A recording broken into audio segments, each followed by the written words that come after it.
graduate school. Here are some helpful hints about who you need to talk to and what kind of questions you should be asking. Before you get started, I think you should ask yourself a few questions. Hopefully you've already done this. First of all, why have you decided to pursue a graduate degree? It's probably something to do with a specific topic you started studying as an undergraduate that for some reason really interested you and you want to study more about it. Maybe you read some research articles by a specific scientist and you got really excited about that pursuit of study. And maybe you want to go and try to study with that person. Or maybe it's something that's absolutely necessary if you're going to go on to another career, that you need to have either a master's or a doctoral degree to do that. When it comes to the area of kinesiology, there are lots of different focuses that you could use and you could study. For us, we think of physical education, exercise physiology, biomechanics, motor learning, motor behavior, motor development, all usually are put together. The psychological aspects of sport,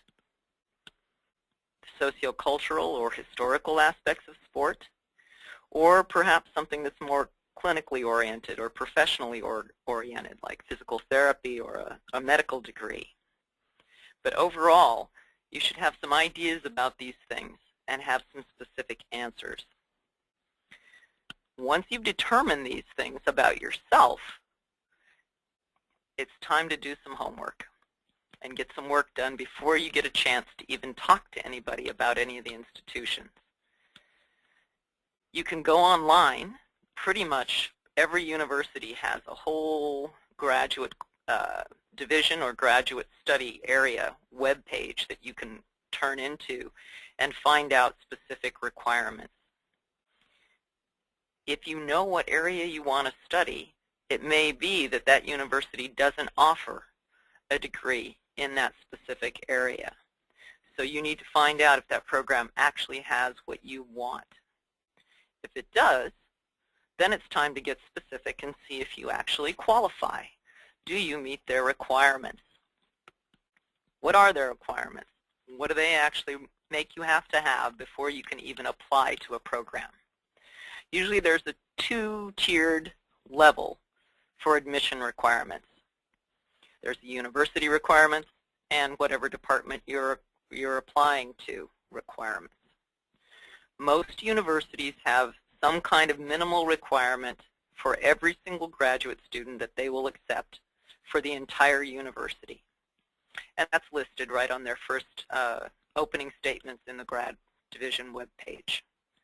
They usually have requirements showing proof of your completion for your undergraduate degree, and usually it has associated with it a specific grade point average, or GPA. Most universities also require you take a GRE, or a graduate record examination, and get a specific level for scores. If you meet those requirements, the university will then accept you as a potential student and send your application forward to whatever department you're applying to. Usually the department has an equal or maybe even a little more stringent GPA or GRE score requirement. They also will have specific courses that you have to have completed, prerequisite courses. Usually those courses must be completed with at least a B grade or better. That shows the university and the department that you are actually prepared to study in that area. Most universities want a personal statement, and this is really your chance to let them know what it is that you want to do, why you want to go there and study, and why you actually want to go on and get your graduate degree. This is really a place where you can shine. You can tell them what it is that has made you feel like this is what you want to do for your career. Lastly, many universities require letters of recommendation. Some do, some don't, but most would like to see some kind of thing from an academic environment where you got your undergraduate degree. sometimes you might not meet all of the requirements. Maybe you only meet 3 out of the 4 classes and haven't had a chance to take that 4th class. Does that mean there's no way you can get started on your graduate education? Not usually. Most universities will conditionally admit graduate students, and again, usually if you're only shy 1 course of their required courses. If you haven't quite got the GPA level or your GRE score is not quite high enough, they may give you another semester or a chance to take the GRE again, so that way you can increase your score levels. If they accept you because they see some promise and they want to give you a chance, there will be specific stipulations that they will put in their acceptance letter saying that you are conditionally admitted to the program. And it will say something like, student must complete whatever course it is you need during her or his first semester at the university and earn a B or better to be able to continue in the program. That is usually stated very clearly on an acceptance letter, and the student needs to be aware of that, simply because if they don't, then they can be kicked out of the program if they haven't met that requirement. But it's a way to give you a chance to come in and show them what you can do. One of the other questions you might want to find out is, what are your chances? What are the chances that you're actually going to get accepted? How many students do they usually accept each year? And that can change. It may vary from year to year depending on the program. Most programs keep a average kind of number of students they want to have coming through their program every year. So they can give you a ballpark figure, an idea. But it usually has a cap to it. How competitive is the admission process is another good question. Sometimes programs will take every single student who meet the admission requirements. Other times, again, there's so many students they can take and they cap the number. So if they take only the top 5% of the people that are actually applying, they should be able to tell you that. So you'll have an idea about what your chances are. You can find out how many students they actually have in the program at that time and see if they're looking for more, or is that about the number that they're going to take, and try to keep constant throughout the year. I would advise starting out early. If you think you want to go to graduate school, probably the summer before your senior year as an undergraduate, you want to start looking into other programs, start talking to people and asking them their ideas about what programs might be good for you to study a particular topic at. Talk to them. Narrow down your choices, go to the websites, look at the information about the faculty at those programs so that you start bringing your numbers down and actually narrowing it. The last question is, when are the applications due?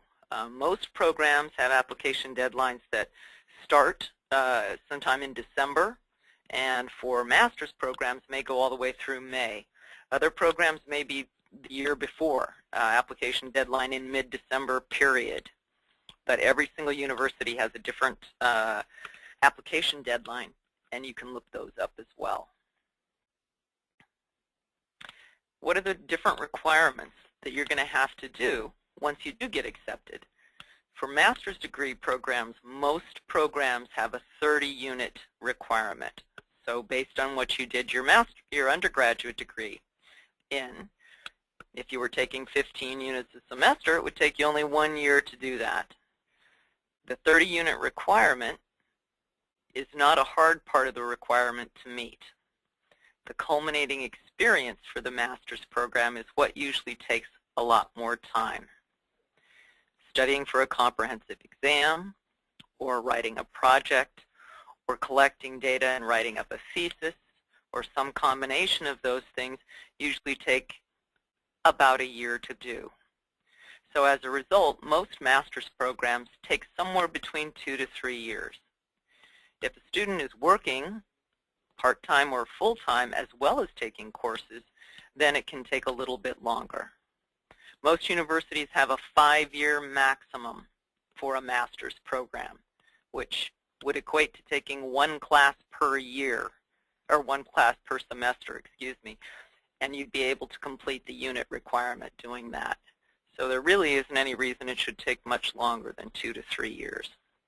But most universities give you about 5 maximum. Doctoral programs are very different. They don't usually have any kind of a unit requirement, but there are specific courses that your advisor would decide that you need to take to be able to do the kind of work you're going to need to do to write your dissertation. So as a result, it usually takes 4 to 6 years to go into a doctoral program and finish that process up. And again, that's different for every university.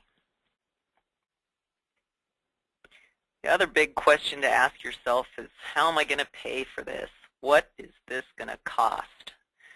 Graduate education is more expensive than undergraduate education. Depending on where you're going to school, it could be $500, $600, or it could be several $1,000s difference between an undergraduate education and a graduate education at the same college.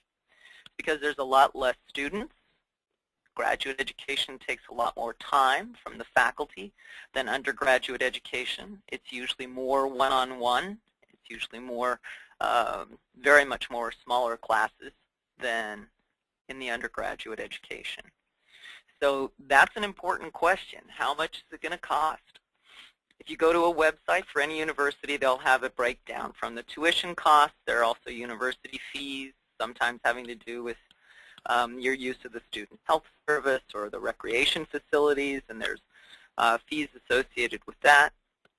They'll give you an idea of what it costs on average per semester for your books, and then an idea of cost of living. Obviously, depending on where you go to school, the cost of living can vary quite a bit.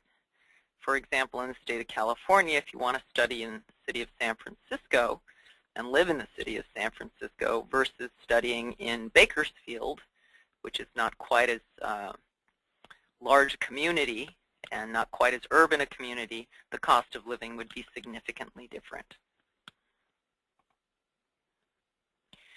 One of the other important questions to find out, is there any way that the department can actually help you defer these costs? Most universities and departments have scholarships available. All you have to do is meet the qualifications for those scholarships, either studying a specific subject, having a GPA of a certain level, are a couple of examples of things that make you qualified.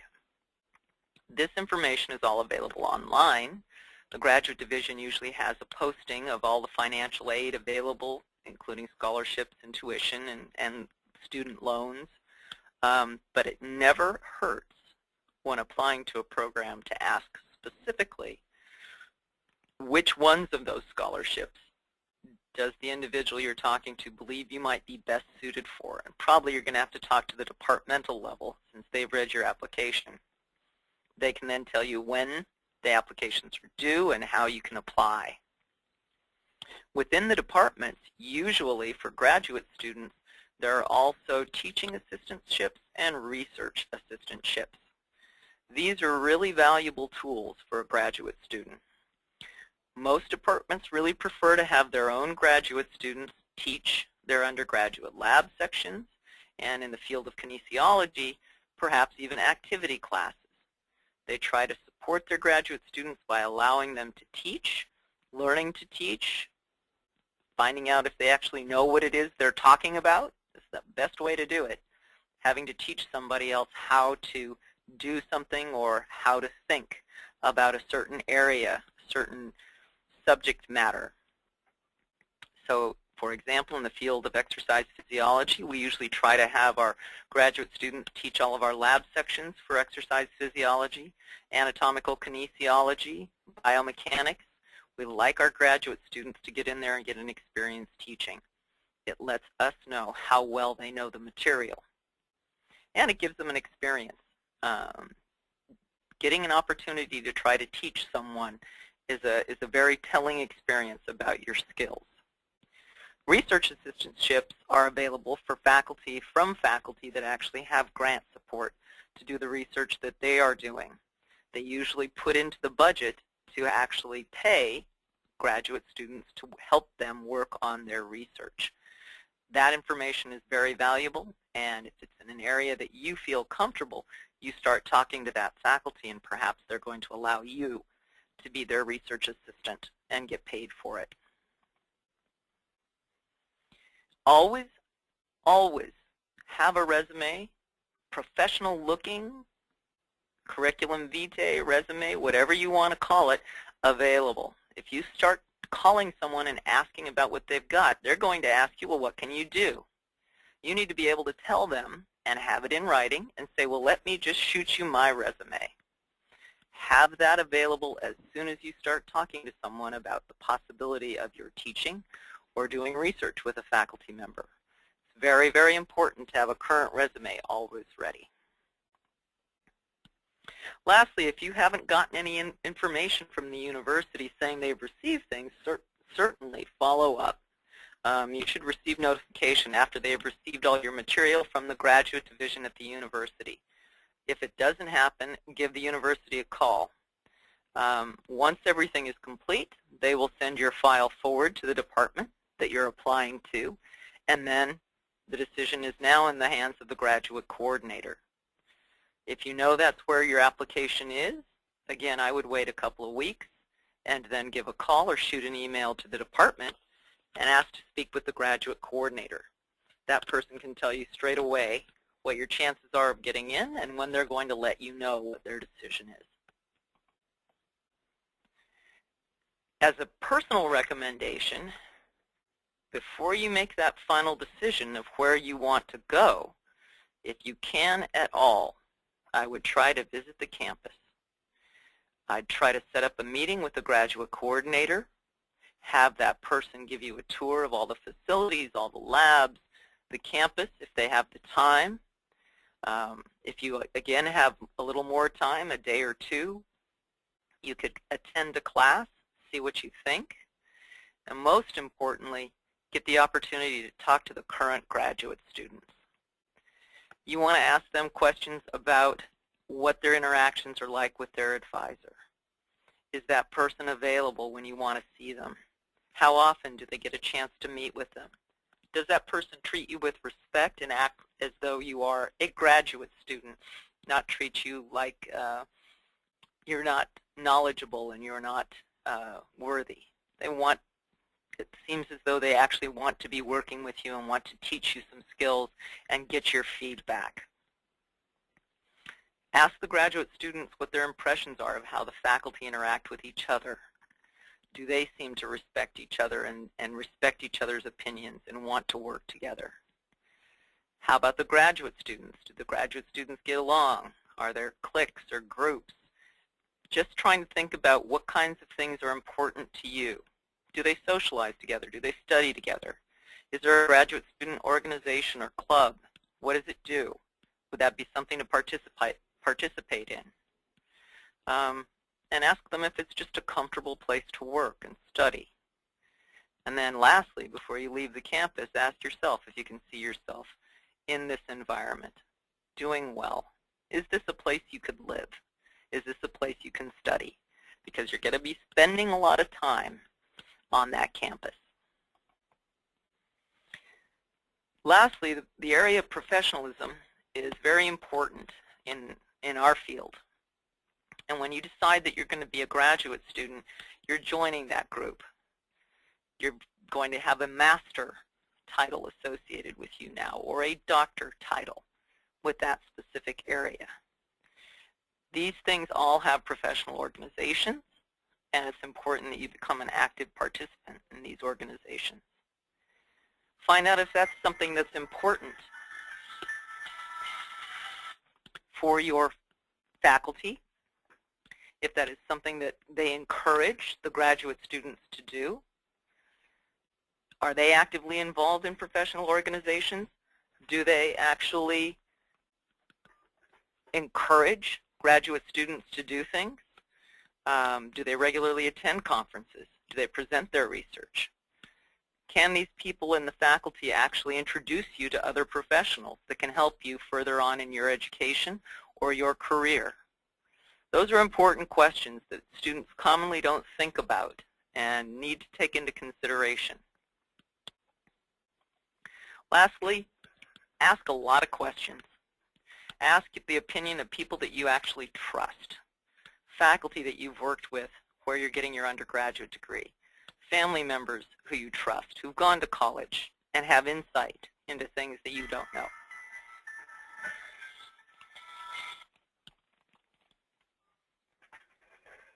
Finally, ask yourself what you want to get out of this degree. What is it you actually want? What are your goals in life? And will this degree help you achieve those? Good luck, and I look forward to talking to you.